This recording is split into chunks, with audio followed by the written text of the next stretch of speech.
ইউফআলু B ওয়ালা বিকুম।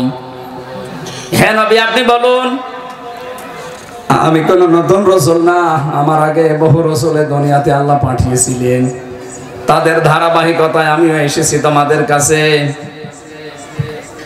আমি জানি না আল্লাহ আমার সাথে কি ব্যবহার করবেন, আর আমি এটাও জানি না যে তোমাদের সাথে আল্লাহ কি আচরণ করবেন। আমি তো শুধু অতটুকু অনুসরণ করে চলি যেটা আমার উপরে ওহী করা হয়, আর আমি প্রকাশ্য ভীতি প্রদর্শনকারী ছাড়া আর কিছু না। এটা বাংলা অর্থ ছিল। আয়াত নাযিল হওয়ার ঐতিহাসিক প্রেক্ষাপট ফি জিলালিল কোরআন তাফসীর থেকে বলছি। মুফাসসির লিখেছেন, আয়াত যখনই নাযিল হয়ে গেল, বিশ্বনবী নিজে ফাতেমাতুজ জোহরাকে ডাক দিলেন, ইমাম হাসান হোসাইনকে ডাক দিলেন, নিজের ফুফু সাফিয়াকে ডাক দিলেন, বললেন, হে আমার কলিজার টুকরা মেয়ে, আমার আন্ডারে যতদিন আছো আমার বাড়িতে, তোমার চাহিদা মতো যা ভালো লাগে বলো, আমার সাধ্য মতো পূরণ করব। কিন্তু কিয়ামতের দিন এই পরিচয়ে কোনো কাজ হবে না যে আমার বাবা নবী ছিল। এ হাসান হোসাইন, আমি কলিজার চাইতে বেশি ভালোবাসি তোমাদের। যা করার দুনিয়াতে আমার কাছে চেয়ে নাও, কিন্তু মরণের পরে এই পরিচয় কিন্তু কাজ হবে না যে আমার নানা নবী ছিল। ফুফুকেও বললেন এ কথা, যে ভাইয়ের ছেলে নবী ছিল, এই কথা বলে পার পাওয়া যাবে না, নিজের কাজ আগে দুনিয়ায় নিজে করে দাও।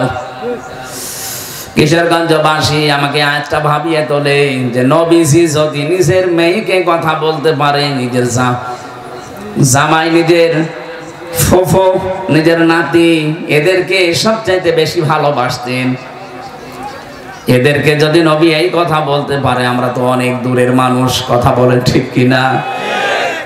সুতরাং আমরা কারো উপরে ভরসা না করি, নিজের কাজটা নিজে করি। আমি যা করলাম এতটুকু জীবন দিয়ে সত্যি আমি পার হতে পারবো তো আমার কাজ দিয়ে। মাতাজালু কদামা বানি আদম আবদি ইয়াউমাল কিয়ামাতি হাত্তা ইউসআলান খামসিন আন উমরিহি ফিমা আফনা ওয়া আন শাবাবিহি ফিমা আবলা ইলা আখিরিল হাদিস, মুত্তাফাকুন আলাইহি। নবীজি বলেন, কিয়ামতের দিন আল্লাহ নিজের সামনে বান্দাকে দাঁড় করাবে, পাঁচটা বিষয় জিজ্ঞাসা করবে। এই পাঁচটা প্রশ্নের সঠিক জবাব দেওয়া ছাড়া কোনো মানুষ এক বিগত সামনেও যাবে না, পেছনেও যাবে না, জায়গায় দাঁড়িয়ে থাকা লাগবে। মাঝে মাঝে একা থাকলে আমার এই আয়াতটা ভাবিয়ে তোলে, এই কারণে চিন্তা করে, আল্লাহ আমি যদি এখনই মারা যাই, কিয়ামত যদি এখনই কায়েম হয়ে যায়, তুমি যদি ডাক দিয়ে বলো, হামজা 2024 সালের 31শে ডিসেম্বর পর্যন্ত তোরে মাফ করে দিলাম, যা, জবাব দেওয়া লাগবে না। শুধুমাত্র 25 সালের জানুয়ারির 1 থেকে 9, এই 9 দিনের হিসাব দিয়ে বাড়ি চলে যা, জান্নাতে যা। আমার যা কাজ কারবার, আমার এই 9 দিনের হিসাব দেওয়াও সম্ভব না। আপনারা পারবেন না? আপনারা পারবেন? হিসাব শোনো, নাম শুনেছি, এটা যে কত বড় ভয়ঙ্কর জিনিস শুরু না হলে আপনি বুঝবেন না। এই টেন্ডেন্সি যাদের ভেতরে এসেছিল, এই মানুষগুলোর জীবন পরিচ্ছন্ন হয়ে গেছে। হিসাব ছোট্ট একটা শব্দ, একটা মানুষকে পরিবর্তনের জন্য আর কিচ্ছু দরকার নেই, এই শব্দটাই যথেষ্ট। আল্লাহর সামনে দাঁড়ানো লাগবে। চিন্তা করেছেন কখনো? খলিফাতুল মুসলিমিন হযরত ওমরের একটা ঘটনা পড়েছি, শিক্ষার জন্য বলছি। তার সন্তানটা তিনি এক মাদ্রাসায় দিলেন, মক্তবে ভর্তি করে কোরআন পড়ার জন্য। ওই দেশের প্রধান বিচারপতি ওই সময় হযরতে আলী, তিনিও তার সন্তান হোসাইনকে দিলেন মাদ্রাসায়। বারবার তিনি কলম ফেলে দিচ্ছে, লিখতে হয় যেটা দিয়ে ফেলে দেয়, আর বলে, আব্দুল্লাহ তুলে দাও। একবার, দুইবার, তিনবার বলার পরে তিনি 3 বারই তুলে দিয়েছেন। ইচ্ছা করে আর একবার ফেলে বলছে, তুলে দাও। হযরত আব্দুল্লাহ এবার রেগে গেছেন, তিনি প্রেসিডেন্টের ছিলেন। বললেন, হোসাইন বারবার কলম ফেলে দাও, আমারে তুলতে বলো, আমি কি তোমার খাদেম? হযরত হোসাইন রাগ করে বললেন, তুমি তো খাদেম না, খাদেমের বাচ্চা খাদেম। কি আপনি আমার আব্বাকেও গালি দিলেন? হ্যাঁ দিয়েছি, বাবাকে গিয়ে জিজ্ঞাসা করো, যাও। বাড়ি এসে বলছে, আব্বা আমি আর মাদ্রাসায় পড়বো না। কেন? তোমাকেও গালি দিয়েছে, ছোট করেছে, আমারও ছোট করেছে, ও ক্লাসে আমি আর যাবো না। তুমি যদি বিচার না করো। হযরতে ওমর ডাক দিলেন, সন্তান বিচার এখন না, জমার দিন বিচার করব, হাজারো মানুষ আসবে এই সময়। খুতবা দিচ্ছিলেন জমার দিন, হঠাৎ তিনি আলোচনা বন্ধ করে বললেন, হোসাইন আছে? এই তো। হ্যাঁ, সামনে আসো। তুমি আমার ছেলেকে আমাকে ছোট করেছো, গালি দিয়েছো? বলে হ্যাঁ দিয়েছি। কেন দিলে? হযরতে হোসাইন বলে, খলিফা বুকে হাত দিয়ে বলেন তো, আপনি কি আমার নানার খাদেম ছিলেন না? হযরত ওমরের কথা বন্ধ হয়ে গেছে। তাই তো, এভাবে তো আমি কোনোদিন ভাবিনি, আমি তো তোমার নানার খাদেমই ছিলাম। তুমি এই কথাটাকে লিখে দিতে পারবা? কাগজ কলম নিয়ে আসেন। খেজুরের পাতা নিয়ে এসেছে। হযরতে হোসাইন লিখে দিলেন, ওমর আমার নানার খাদেম ছিল, আমি দেখেছি। ইসি হোসাইন ইবনে আলী, যান সই করে দিলাম। কাগজটা হাতে নিয়ে হযরতে ওমর চুমা খেলেন। সাহাবীদেরকে বললেন, নবীর সাহাবীরা, বিচার হয়ে গেছে। ছোট মানুষ আব্দুল্লাহ তো বসে না, বলে আব্বা বিচারই শুরু করলে না, হয়ে গেল কি করে? হযরত ওমর বলে, সন্তান যে বিচার করেছি শুধু দুনিয়া না, মরণের পরেও কাজে লাগবে। আমি যখন মারা যাব, এই কাগজটা আমার কাফনের ভেতরে দিয়ে দিও। আল্লাহ রাব্বুল আলামিন আমাকে যখন ডাক দেবে, জীবনের কিছু যদি আল্লাহর কাছে আমি হিসাব দিতে না পারি, আমার যদি কিছু আল্লাহর ভালো না লাগে, অন্তত কাগজটা দেখাবো। রব্বুল আলামিন এই কাগজটার দিকে তাকিয়ে দেখো, তোমার নবীর নাতি লিখে দিয়েছে, সই করা আছে, আমি নাকি নবীর খাদেম ছিলাম। এই ওসিলায় আমারে মাফ করে দাও। জান্নাতের গ্যারান্টি পেয়েছেন জিন্দা অবস্থায় তারা। আকাশের তারকা দেখতে পান, হয়তো একদিন গণনা করলে শেষ করে ফেলতে পারবেন।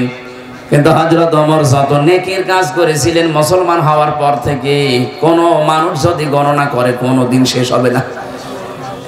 এত বেশি নেকির কাজ করেছিলেন দুনিয়ায়, শয়তান পর্যন্ত তাকে দেখলে ভয় পেত।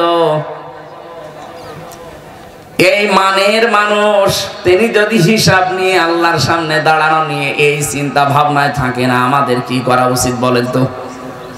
হাদিসটা যদিও দুর্বল সনদের দিক থেকে, আমি শিক্ষার জন্য বলছি।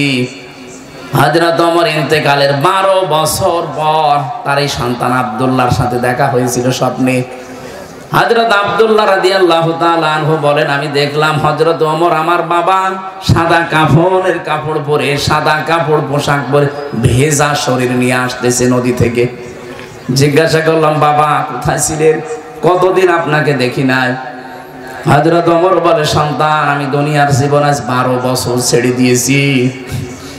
এত বছর আল্লাহর সামনে আমি জীবনের হিসাব দিচ্ছিলাম, শেষ পর্যন্ত মাবুদ আমাকে নিজ গুণেই ক্ষমা করে দিয়েছে। এখন আমি জান্নাতের নহর থেকে গোসল করে জান্নাতে যাচ্ছি। কিশোরগঞ্জবাসী ওমরের মতো মানুষ রাদিয়াল্লাহু তাআলা আনহু জান্নাতের সার্টিফিকেট জিন্দা অবস্থায় যিনি হাতে পেলেন, তার যদি 12 বছর লাগে তাও আল্লাহ মাফ করে দিয়েছে। আমাদের কত বছর লাগতে পারে বলেন তো? হিসাব তো সহজ জিনিস, এখন থেকেই পরিবর্তন হওয়া লাগবে। কারো জন্য না, কার জন্য আপনি কি করছেন? ফামান সুহসিহা আনিন নারি ওয়া উদখিলাল জান্নাতা ফাকাদ ফাজ ওয়া মাল হায়াতুদ দুনিয়া ইল্লা মাতাউল গুরুর। সূরা আলে ইমরানের 185 নম্বর আয়াতের শেষের দিকে আছে, আল্লাহ পাক বলেন, ওই লোকটার জীবন তো সফল যাকে আল্লাহ জাহান্নামের কাজগুলো আস্তে আস্তে ছেড়ে দেওয়ার আর জান্নাতের কাজগুলো আস্তে আস্তে করার তৌফিক দেয়। দ্বিতীয় অর্থ হচ্ছে, ওই লোকটার জীবন সফল হয়ে গেছে, আল্লাহ যাকে জাহান্নামের আগুন থেকে মুক্ত করে জান্নাতি বলে ঘোষণা দিয়ে দিয়েছে। বলেন সুবহানাল্লাহ। এজন্য আমাদের জীবনের সফলতা কিন্তু ওইটা, আপনি যাই মনে করেন সারা বাংলাদেশের আপনি মালিক, একেবারে কিয়ামত পর্যন্ত আপনি মালিক, কোনো অসুবিধা নেই। মরণের পরে আল্লাহ যদি বলে যা তোর হিসাব নেই, বিচারও হবে না, জাহান্নামে চলে যা, আপনার পুরা জীবনটাই বৃথা। বলেন, যাদের জন্য আমরা যা করছি সত্যি কিন্তু এটা গরুর ধোঁকা। আল্লাহ নিজে জানিয়েছেন এটা ধোঁকা। আপনার মা বাবাও ধোঁকা। প্রশ্ন আসতে পারে, মা বাবা এত কিছু করে, আপনি কি বলেন? হ্যাঁ, এরাও ধোঁকা। আপনার সন্তানাদি ধোঁকা, আপনার স্ত্রীও ধোঁকা। আমি আমার নিজেরটা বলছি, আমার 3 পুরুষের পরে আমি আর চিনি না। আমার বাবা রিয়াজউদ্দিন, তার বাবা জাহান আলী, তার বাবা নমাজ আলী, এরপরে আমার আর জানা নেই। সত্যি আমি আর চিনি না। এখন যদি নমাজ আলীর বাবা মাত্র 60 থেকে 61 বছর আগে মারা গেছে, ওই লোকটা যদি এখন কবর থেকে উঠে চলে আসে, এসে যদি বলে কুষ্টিয়ার এই 2 তলা বাড়ি আমার, এই ভিটা আমি কিনেছিলাম, ওর দাঁত মুখ খুলে ফেলবো না? এক কথা বলছে না কেন?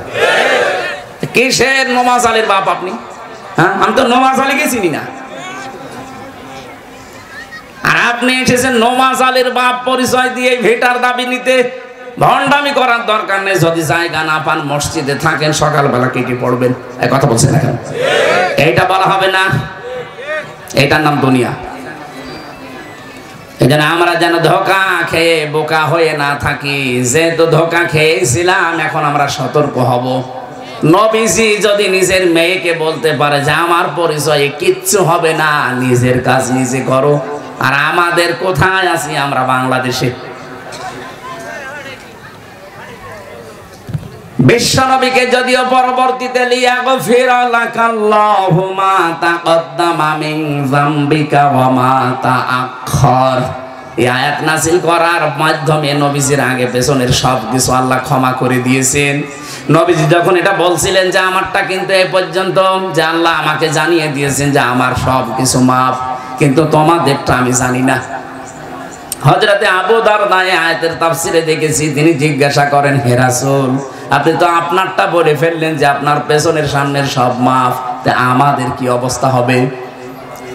পরবর্তীতে 2 আয়াত পরে সূরা ফাতির 3 নম্বর আয়াতটা নাযিল হয়, লিয়াদখিলাল মুমিনিনা ওয়াল মুমিনাতি জান্নাতিন তাজরি মিন তাহতিহাল আনহার খালিদিনা ফিহা ওয়া ইউকাফিরু আনহুম সাইয়্যাতিহিম ওয়া কানা যালিকা ইনদাল্লাহি ফাওজান আযীমা। বলেন আল্লাহু আকবার। রব্বুল আলামিন আয়াত নাযিল করে মুমিনদেরকে সুসংবাদ দিয়েছেন যে তাদেরকে আল্লাহ জান্নাতে প্রবেশ করাবে, যারা মুমিন নারী আর মুমিন পুরুষ। এবার এদিকে তাকান, এখানে একটা শিক্ষা আছে। আল্লাহ যে জান্নাতে প্রবেশ করাবে, যার তলদেশ দিয়ে নদী আর নহর প্রবাহমান, কাদের নাম বললেন? যারা মুমিন। যারা কি? প্রশ্ন আসতে পারে, আমরা কি?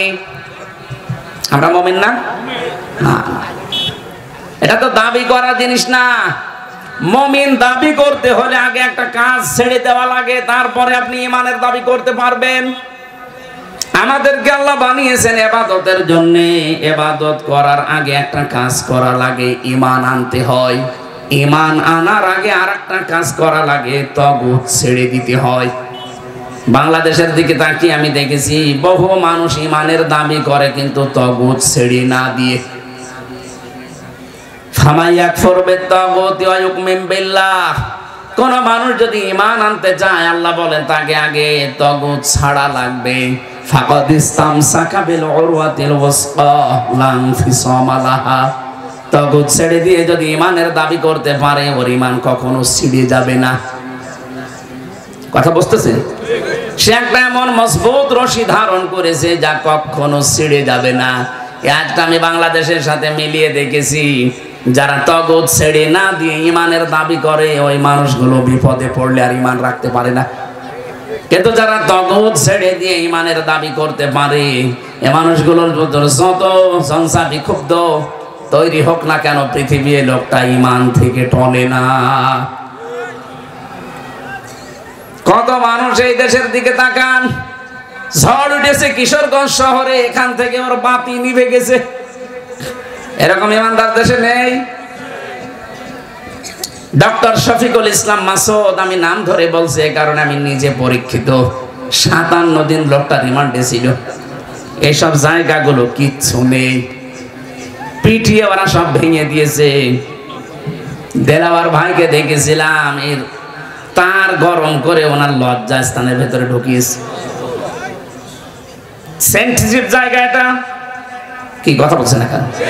কত সেনসিটিভ জায়গা এখানে। আমার নিজের দেখা বলছিল এসে যে ওনারা আমরা তার গরম করে ভেতরে দিয়েছি, ওর পুরুষাঙ্গ নষ্ট হয়ে গেছে। যদিও পরবর্তীতে চিকিৎসার মাধ্যমে আল্লাহ আবার ফেরত দিয়েছে। 57 দিন রিমান্ডে বাংলাদেশের ইতিহাসে আর কারণে এত কিছু করার পরেও 1 চুল পরিমাণ নড়াতে পারে নাই তাকে। অথচ কত মানুষ আমরা এই দেশে দেখেছি শুধু বাতাস পাল্টিয়েছে, ও পাল্টে গেছে। আপনি ঈমান আনবেন তগুত ছেড়ে না দিয়ে আর দাবি করবেন যে আমার ঈমান আছে না, আগে ছেড়ে দেন তগুত। তগুত কি? তগুতের অর্থ পেয়েছি আমি 4টা। 1 নম্বরে তগুত মানে শয়তান। তগুত কি? এই যে মুরব্বী বলছিলেন না যে শয়তান কোথায় পাবো? শয়তান নেই এই পৃথিবীতে। মানুষ যারা অহংকার করে বুঝবেন ওইটা শয়তান, কারণ শয়তানের ভেতরে প্রথম রোগ ছিল সে অহংকারী। আমি বাংলায় বলছি হাসিনার পতনের মূলে যত কিছু তার ভেতরে 1 নাম্বার অহংকার। এই জন্য আমরা আগে তগতের অর্থগুলো বলে নেই। 2 নম্বরে তগতের অর্থ হচ্ছে যারা যৌনতা ছড়াতে ভালোবাসে তারা তগত। এদেশে দেখেন অনেকে আছে নিজের গোপন অঙ্গগুলো মানুষকে দেখাতে আরো আনন্দ পায়। এ পৃথিবীতে একটাই মাত্র প্রাণী আছে সে নিজের লজ্জাস্থান মানুষকে দেখিয়ে শান্তি পায়, তার নাম কুকুর। এত বড় লেজ, এরপর উল্টা করে রাখে, মানুষকে দেখায় যে যা দেখবি দেখ। বহু মানুষ এরকম আছে নিজের গোপন অঙ্গগুলো মানুষকে দেখিয়ে আনন্দ পায়। এক কথা বলছেন এখানে? তাহলে আপনি শয়তানি খুঁজে পান না। জান্নাতের ভেতর থেকে আমাদের আদি পিতা মাতা হযরতে হাওয়া আর আদমকে বের করে দেবে শয়তান, এটা তার প্রথম টার্গেট ছিল না। তাফসীরে মাযহারিতে দেখেন মুফাসসির লিখেছেন প্রথম টার্গেটই তার ছিল এইটা, কি করে তাদের লজ্জাস্থান উন্মুক্ত করা যায়। সুতরাং নিজের গোপন অঙ্গকে যারা মানুষের সামনে প্রকাশ করতে ভালোবাসেন, সে নারী হোক আর পুরুষ হোক, বুঝবেন আপনি শয়তান হয়ে গেছেন। এই যে হুজুর বসে আছেন, উনি যদি এখন বাড়িতে স্ত্রীকে সালাম দেয় আর ওনার বউ যদি বেরিয়ে বলে কুকুরের বাচ্চা, ওনার ভালো লাগবে? রাগ হবে না। উনি জ্ঞানী মানুষ হলে চিন্তা করবে কি এত শিক্ষিতা মেয়ে, এত ধার্মিক মেয়ে, এটা বংশীয় মেয়ে, আমি সালাম দিলাম আমারে জবাব না দিয়ে আমারে গালি দেয় কুকুরের বাচ্চা বলে। এটা কোনোদিন আমার মুখের উপরে মুখ তুলে কথা বলে না, আর আজকে আমারে গালি দিচ্ছে, ঝাঁটা নিয়ে তাড়াচ্ছে, তার মানে এর জিনি ধরেছে। কিটা ধরেছে? জিনি না ধরলে এরকম আচরণ করার কথা না। আপনি যখন দেখবেন যে আপনার ভেতরে অহংকার কাজ করছে, যৌনতা আপনি ছড়াতে ভালোবাসছেন, অপচয় আপনার কাছে ভালো লাগে, আপনি বুঝবেন শয়তান আপনাকে দখল করে ফেলেছে। এক কথা বলছেন এখানে? শয়তান আপনাকে জাহান্নামে নিতে চায়। এই মুহূর্তে সতর্ক হওয়া লাগবে। তগতের যে এতগুলো অর্থ, এখন তো সময় শেষ হয়ে যাচ্ছে। 3টা পর্যন্ত আমার সময় দিয়েছিল, 3টা পার হয়ে গেছে। ওইটা হেলিকপ্টারটা না থাকলে আমরা আরো চালাতে পারতাম।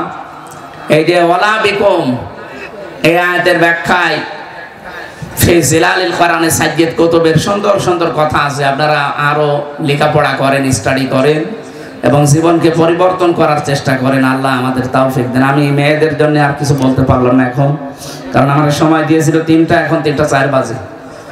আজকের মতো শেষ করছি, আগামীতে আসলে রাতের বেলা কথা বলবো ইনশাআল্লাহ। আল্লাহুম্মা আমিন।